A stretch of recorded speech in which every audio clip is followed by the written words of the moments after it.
So next,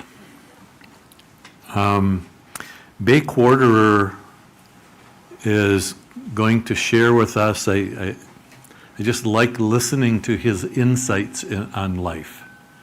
And through story and poetry, we invite Bay, and with a lot of gratitude.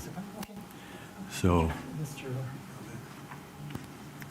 welcome, Bay. Miigwech. Hey, welcome. Thank you. On Indian country. I guess this goes all over the place. It's the farthest I've ever been. All over the place.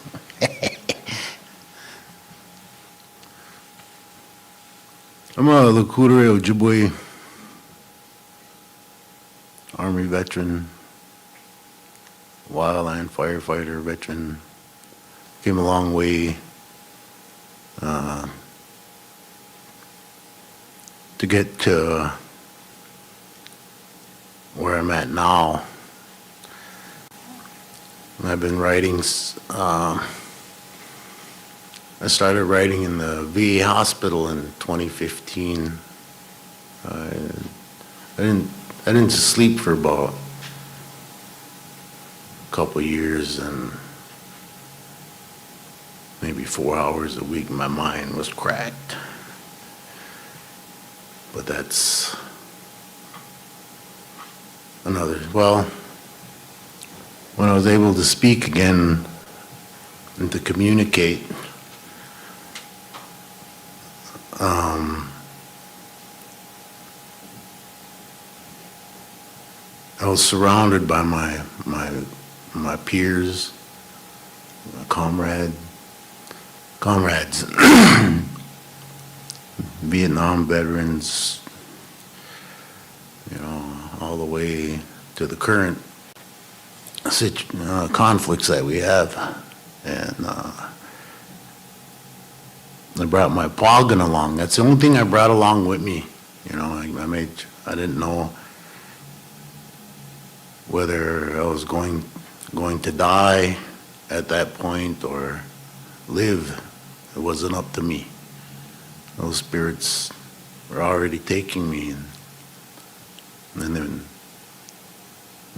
but they brought me back down, and I started getting better and better, and I could read, and I could speak. Then I just started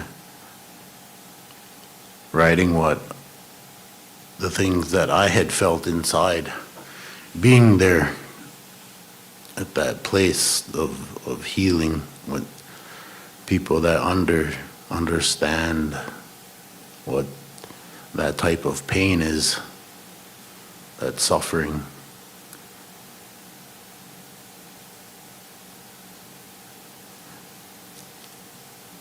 And I saw, that I shared some poems there and would read. They had an auditorium there that was really nice, so I read a few there, and they said that when the lights go out, that those are the things that they read, get them through the night, and I didn't know that I had that kind of impact on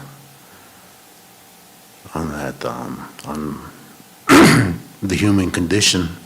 And that's what I write about.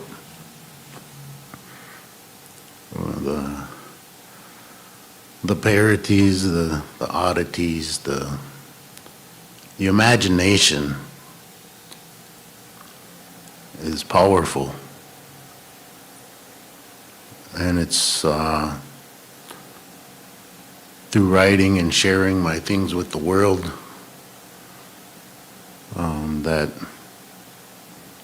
that's the platform that I choose to work from when I work with people or address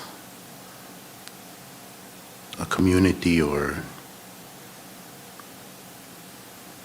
people of like minds.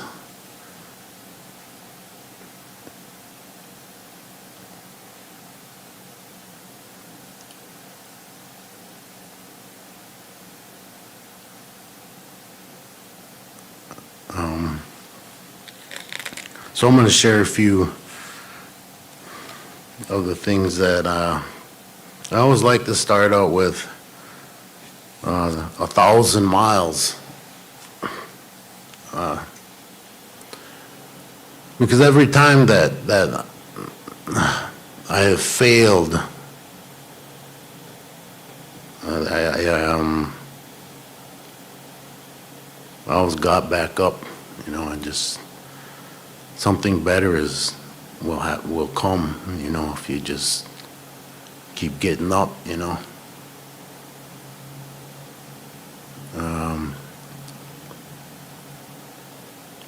And that's my advice.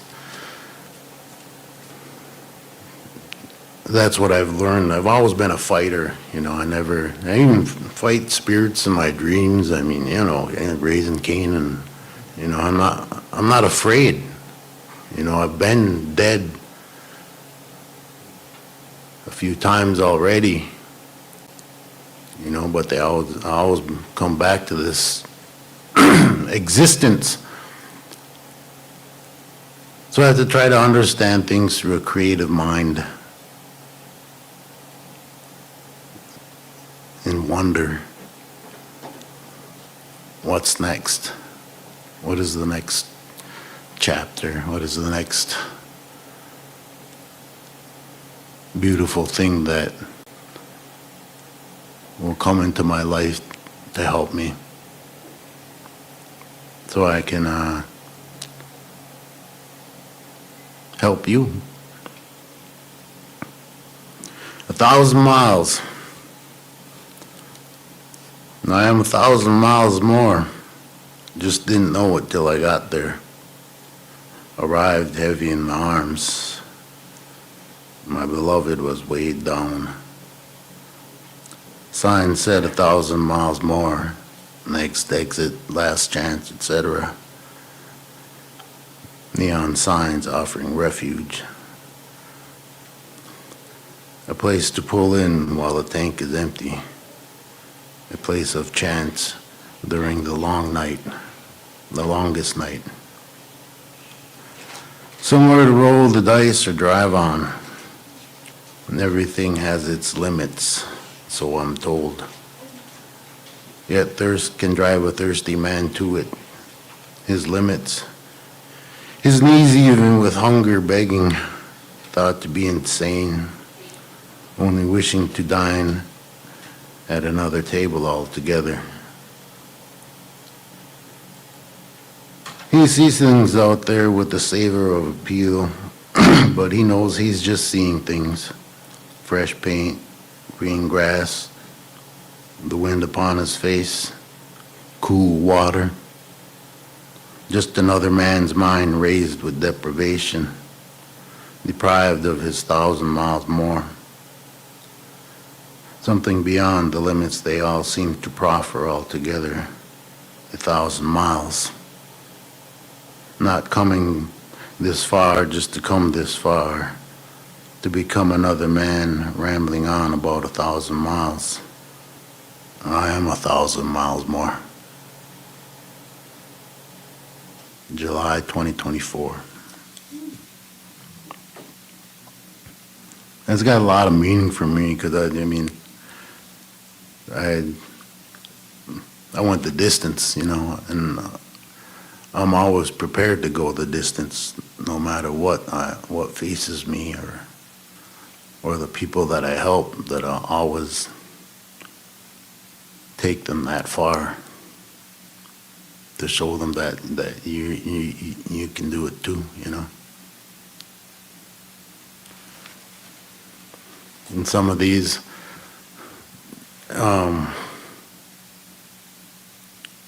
come from my imagination, my spirit that opens up to the world, to be creative, to say something wonderful about something that I've seen or witnessed. And this is the dance.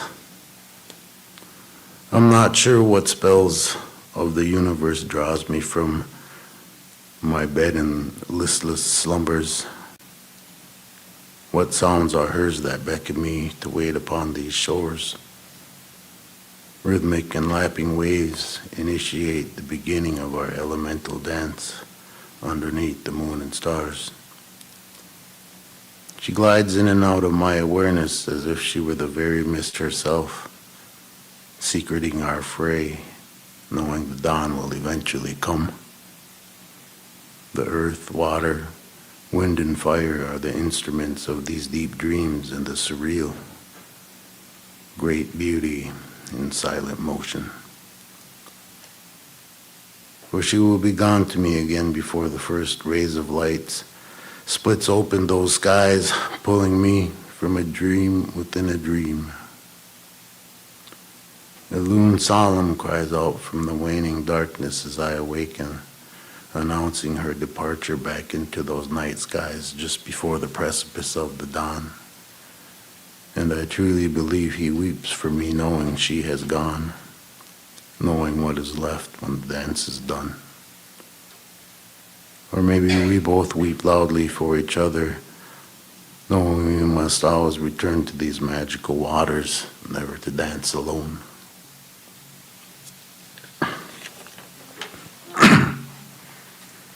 That's like the fourth poem I ever wrote. Sometimes it just comes like that, and sometimes like this one took years to write. I was trying to embrace a woman in dance, and what that to describe it in a few words. Thunderbirds raced her. She had warrior sewn in every bead and ribbon of her dress, every shell. And when she danced, her shawl became a great eagle soaring in her element, high upon grandfather's sky, commanding the wind. A storm blowing with every turn as she made her way, reappearing in and out of the people sharing in celebration. A butterfly that kisses the flower as it lands. She takes flight around and around in a great mystery, her colors flashing as lightning to the drum her thunder, the earth her rhythm. Harmony on earth as she expels her energy in the hoop of life as a gift of life. Her feet, it seems, touch the grasses with all of her powers, something that must be witnessed, that cannot be written here on paper, only sung in the tongue of the people, and the song will be as the honor beats sound out in all directions, that thunderbirds raced her. Bay Quarter 2022.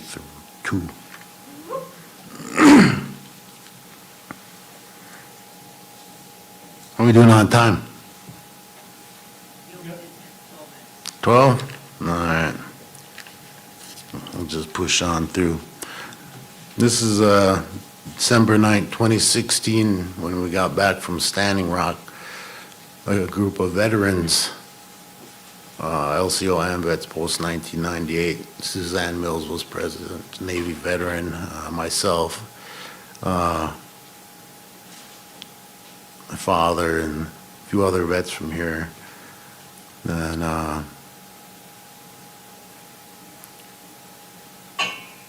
And this is an actual story of what transpired when I walked down, and this elder auntie, she came up to me and, "Oh, we're so glad you're here, soldier boy. We're all in uniform," because there was an all call to vets, but we went out the day before that call came out, so we didn't know that happened until we were almost there.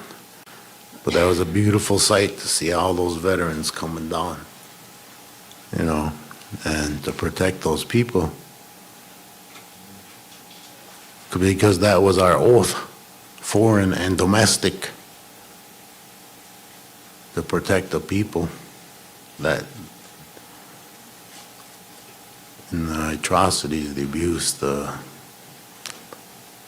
enormous tragedy. But she hugged me,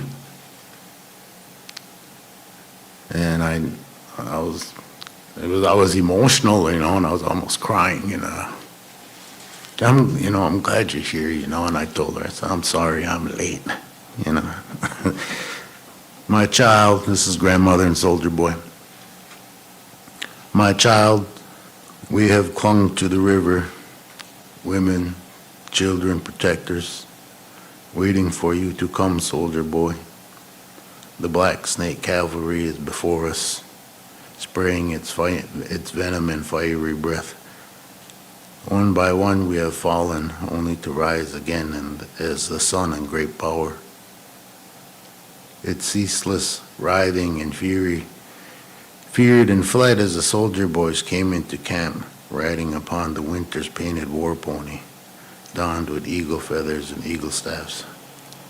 His hooves struck the earth, sounding a great drum as he came from many nations. My child, I hold you close, soldier boy, close to my bosom, close to the grandchildren within my heart, close to my twilight just over that next hill.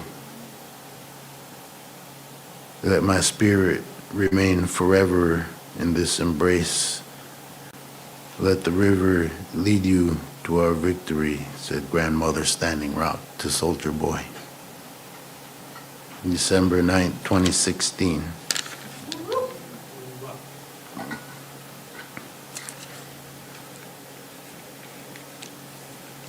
I wrote this a couple summers ago, sitting at my window alone and lost in thought and lost in transition. In another life, I would make all of the same beautiful mistakes I've ever made, the ones that have brought me to the brink of the ends of my strength. I would paint the doors to them in a brighter shade of knowledge, something more appealing than the color of fear as they open and close behind me. And I would scribe them deeply in blood ink so that I would know my wisdom. There would be a window to look out of for contemplating over another life of the things that I have warred over and lost. And there would be bright and beautiful rays of light drawn over those distant battlefields, a picture of solemn silence that will pause your very breath as the smoke wanes from them, something worthy of commitment to memory. The taste of the ashes within my tears remind me painfully of a life hard fought in which victory is imminent, and the dreadful cost of standing lastly in the midst of it all. Yes, in another life, it would be beautiful.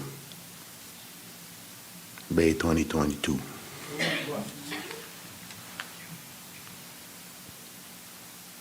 Time.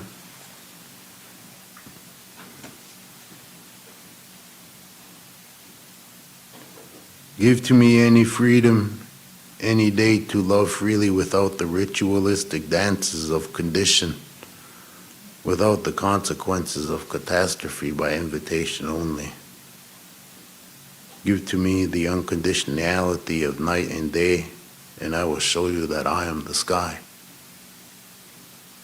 Becoming a warm breeze that lingers over an evening meadow, carrying a great sea of fireflies for you to float upon in wonder. I have arrived blazing, free to shine upon the earth, if only for a moment. A small part to play within the vastness of the circle of life. Its bidding does call to me freely to be beautiful. I give it all to you, unconditional as it is.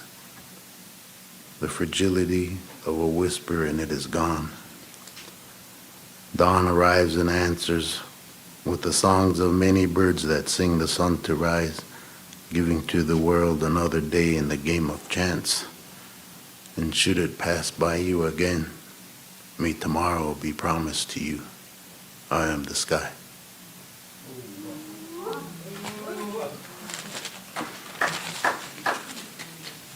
So I don't know how much time I got left. Yeah,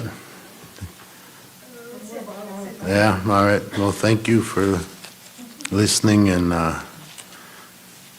sitting still there. Oh. Well, like I said, all this is going for good things. We're all going to learn something from this language. Oh.